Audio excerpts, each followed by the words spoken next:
Oh, hi, everyone. Welcome to week number 4 in our introductory lecture for this week. For this week, actually, it's week number 4, we've got two main chapters in your primary textbook. You have chapter number 7, Deciding How to Meet Obligations, Act Responsibly. You also have chapter 8, Acting on Duty in the Face of Uncertainty and Risk, which looks primarily at whistleblowing. Look at the conditions for whistleblowing, retaliatory techniques, how we protect whistleblowers, and provide you with some tips for in case you are a potential whistleblower. Let me just look at each one of those two chapters a little bit more in depth and talk a little bit more about the major issues that I'll highlight in each one of those chapters. So when you read chapter 7, you'll see that the primary focus for chapter 7 is this ethics problem-solving model. This is really important because we are going to use this problem-solving model as an example in one of your assignments for this week. So as you read through this problem-solving model, one thing that I think will occur to you, or at least I hope it occurs to you, is that this model is kind of a corollary to rational decision-making models. And if you probably remember to some of your previous courses in this program, there are several different models we can use in making decisions in the public sector. There's rational comprehensive decision-making, there's incrementalism, there's mixed scanning, which is a combination of rationality and incrementalism, a garbage can model of decision-making. So there are a lot of different guides that we can use in determining how to make relevant decisions in the public sector. This problem-solving model that's presented to you in this course this week is really, like I said, a good corollary to the rational decision-making model. Now, in rational comprehensive decision-making, we tend to make our decisions by following linear steps. It's a very linear type of sequential decision-making process. So as you probably know, in rational comprehensive decision-making, we will start by clearly defining our goals and objectives. We'll pull the objectives apart from the goals. We'll parcel them.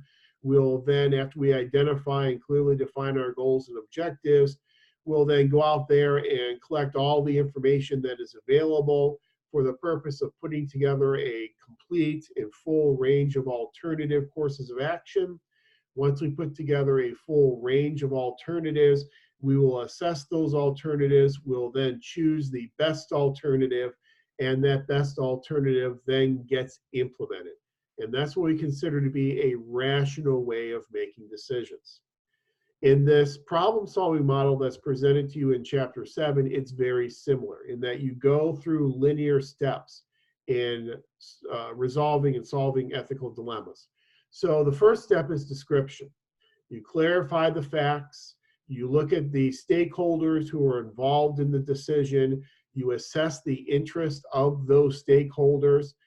Back in the day, we used to call it a Prince analysis, where we would go and look at each stakeholder, their involvement, what their vested interests were, and then try to predict their behavior based upon their vested interest in the outcome of the decision.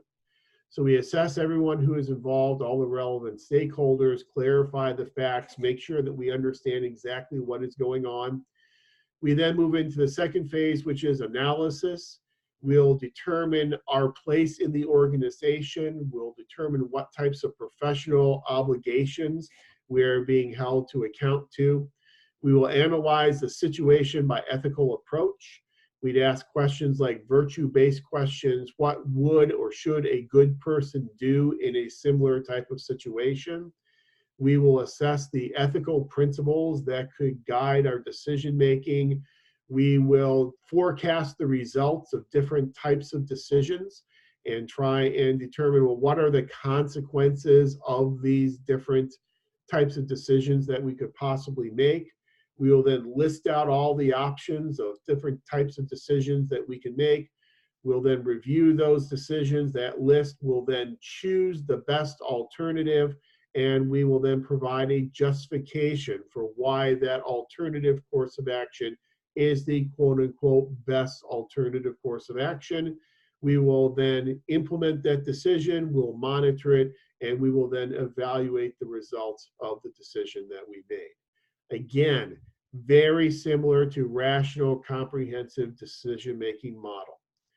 The problem, as we know, with a rational decision-making model is that it works very well in the classroom, doesn't always work that well in the quote-unquote real world of the public sector. We know that there are many different aspects of this rational comprehensive decision-making model where things can certainly go awry. So in the description phase, where we clarify the facts, sometimes the facts are difficult to clarify. Sometimes there's a lot of subjectivity. And we're not going to talk about facts and alternative facts, but there are different ways of interpreting facts. And so that type of subjectivity can make it difficult. Sometimes it's hard for us to assess the true interests of all of our stakeholders. Stakeholders are not going to be terribly transparent at times about what they want to get out of their participation.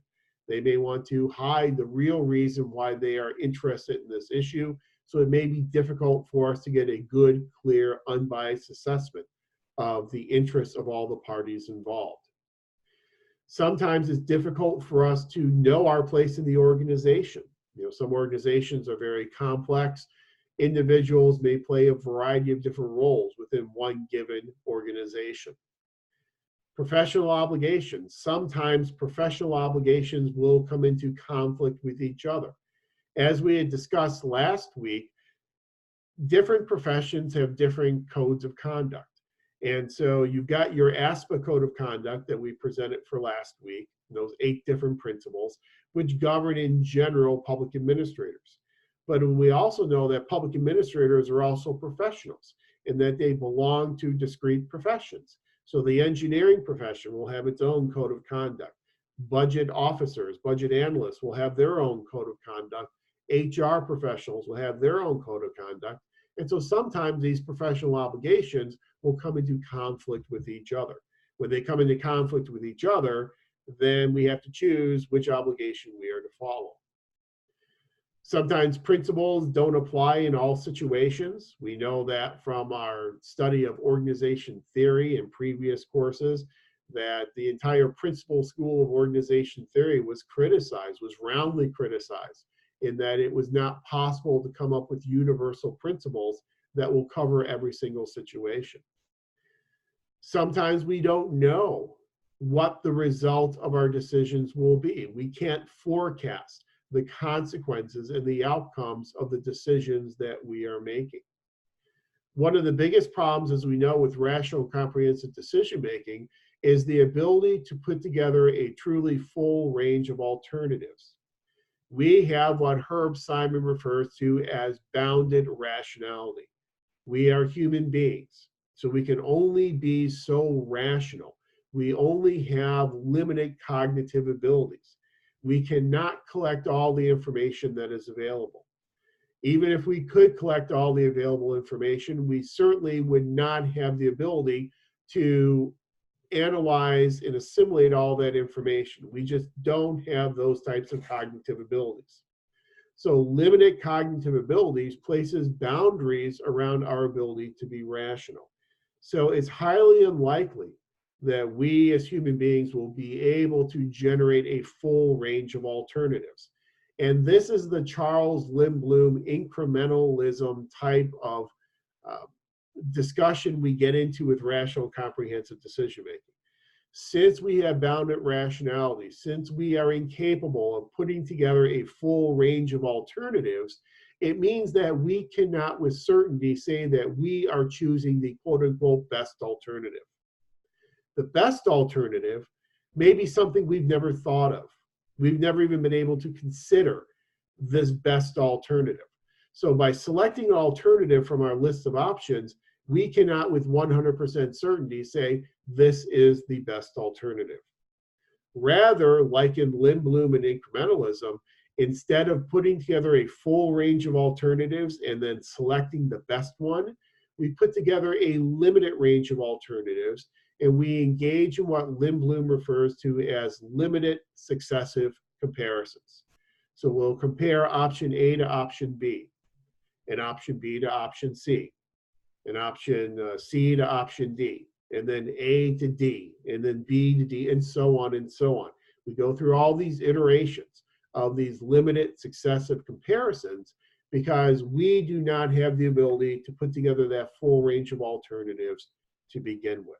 So I think a lot of the concerns that we have with rational, comprehensive decision making, I think apply to this problem-solving model as well. But the utility of this model is it gives us something that we can cling to. It gives us some steps that we can go through in attempting to deal with these ethical types of dilemmas. So I do encourage you that you spend some time going through this problem-solving model. Make sure you understand the model, but also understand these limitations that are attached to the model as well, because that will then help you with one of the assignments that you're going to be doing for this week. So this problem-solving model is the primary takeaway that you'll get from your readings in Chapter 7. Then in Chapter 8, we focus really on whistleblowing. And we talk about the phenomenon of whistleblowing, who whistleblowers are, why whistleblowers do what they do. We will talk about different types of whistleblowers. We'll talk about how they are sometimes retaliated against and some of the types of retaliation that we tend to see used against whistleblowers. Things like spotlighting the person, making up and designing, engineering a poor record to make the person look bad, threats to keep people quiet, isolation, embarrassment, all the way to prosecution of the individual. We'll also talk this week about some of the protections that have been put in place to try and protect whistleblowers when they engage in whistleblowing. So the prominent one is obviously the Whistleblower Protection Act from 1989. One of the major provisions that we got out of the Whistleblower Protection Act was the attempt to try and protect whistleblowers from these different types of retaliation. In the Whistleblower Protection Act, we ended up getting this organization called the Office of Special Counsel, or the OSC, that was taken out of the Merit Systems Protection Board. Now, if you've had HR in the past and you've talked about the Civil Service Reform Act of 1978, you probably talked about all the different changes that came about as a result of that Civil Service Reform Act. Creation of the Office of Personnel Management, the creation of the Merit Systems Protection Board, the creation of the Office of Special Counsel, the Federal Labor Relations Authority, the Senior Executive Service, the 5 main things that we got out of the Civil Service Reform Act.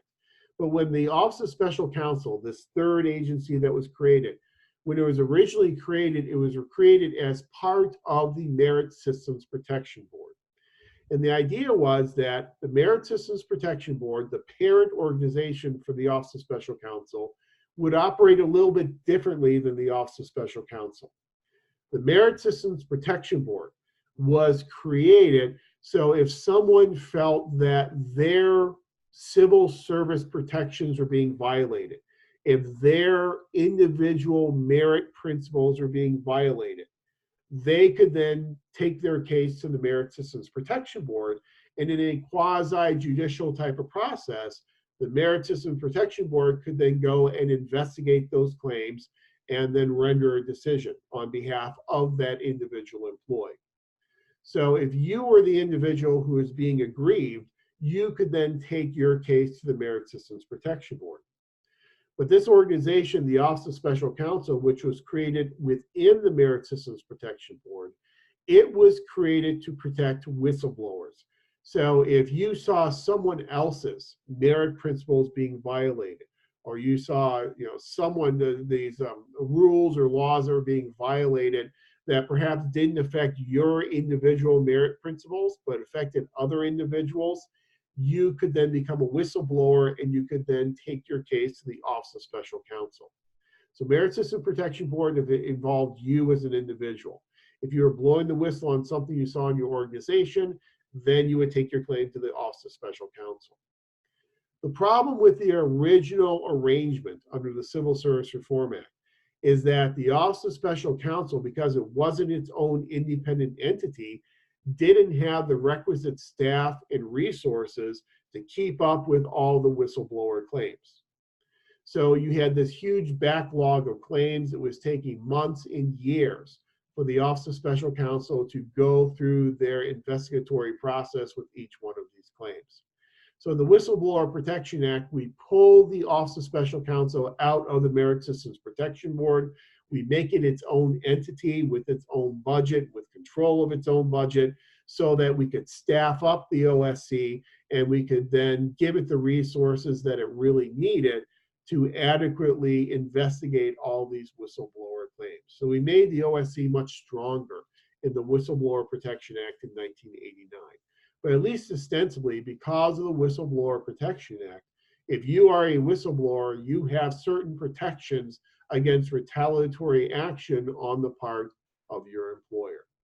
But again, I don't want to belabor it too much, but you'll read all about it in Chapter 8, and you'll read about whistleblowing, types of retaliation, and ways in which we have tried to protect whistleblowers from those types of retaliation. So those are the primary topics that you'll be covering in your reading this week. As always, there are some videos that are provided for you for your edification. Promoting ethical practices video. There's a whistleblowing in the workplace videos for you as well. And then you have this ethical analysis video. The ethical analysis video takes you through this ethics problem solving model that we have already talked about in Chapter 7. They're on page 135. The video is an example, even though it's a little different focus from the class, but it's an example in terms of how you set up an ethical analysis. Very important video, because that video will give you some information that you need, obviously, then to do your assignments for the week. As always, those additional videos on APA format and writing a thesis statement, those are there for your edification as well. So in terms of your assignments for this week, you have two main assignments. The first assignment is a multimedia discussion board, and everyone's doing an excellent job with their videos. I've been very happy with the videos. I think that's being reflected very well in the scores, which tend to be very high, but you're doing a great job with your videos. But for this multimedia discussion board video, what I'm asking you to do is, using the information in Chapter 7, I would ask that you identify an ethical dilemma that you may come across as a public administrator. Based upon this ethical dilemma, I ask that you go through the problem-solving model. So clarify the facts of the situation and the interests of the parties. Then conduct analysis number 1. What is your duty in the situation? What is your duty in the organization? Analysis number 2, analyze the situation according to 2 or more ethical approaches. You'll be taking information, obviously, from earlier videos as well as videos that are assigned for this week. Based upon that analysis you're doing, when you determine your duty in the situation and analyze the situation according to ethical approaches, at least 2 of them, I then ask that you choose an alternative, a solution to the ethical dilemma, and then provide a justification for that solution.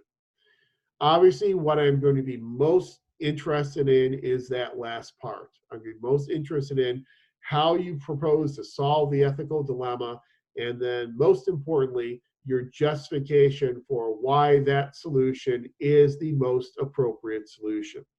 Again, I'm not going to say the best solution because of what we discussed in terms of the limitations on rational decision making. What I'm going to say is the most appropriate solution. Again, identify a dilemma, go through the steps in the problem-solving model, come up with an alternative solution, and then justify that solution. And that will then be your video for your multimedia discussion board.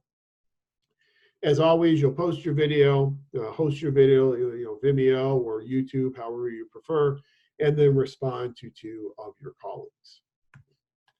Then you also have a written assignment for this week, and in this written assignment, I'm going to ask that you conduct a Google search for whistleblower cases in public administration, and you're going to find a lot of those cases. So look for a whistleblower case in public administration, hopefully cases that are tied together somehow. So maybe whistleblower cases in a park and rec department, maybe whistleblower cases that come out of law enforcement or out of some specific occupation or some specific type of organization. You can use news stories and videos to locate the details of that whistleblower situation. I want you to describe those whistleblower cases to me. As always, develop a thesis, a paragraph using a thesis sentence, followed by three themes to frame your paper. Include multiple theories. You can use information from the book. You can use information from videos. But basically, describe those whistleblower cases to me and the dilemmas that were involved in those whistleblower cases. So as you can see, the two main themes of this week, the problem-solving model and whistleblower provisions, those are covered in both the assignments. The multimedia discussion board assignment deals with the problem-solving model. The written assignment for this week then deals with whistleblower protections. So those are your two main assignments. Again, I think you're familiar with how these assignments work. And as I said, everyone up to this date doing a really great job with their videos. And so I anticipate more really good videos this week. But those are the two main issues that we will be looking at here in week number 4. As always, if you have any questions at all, feel free to either ask through the Ask Your Instructor section of the course, or you can also send me an email directly. Feel free to ask any questions you have. Otherwise, I hope everyone has a great week, and I will end up talking to you again with an introductory video for week number 5. So take care and have a great week.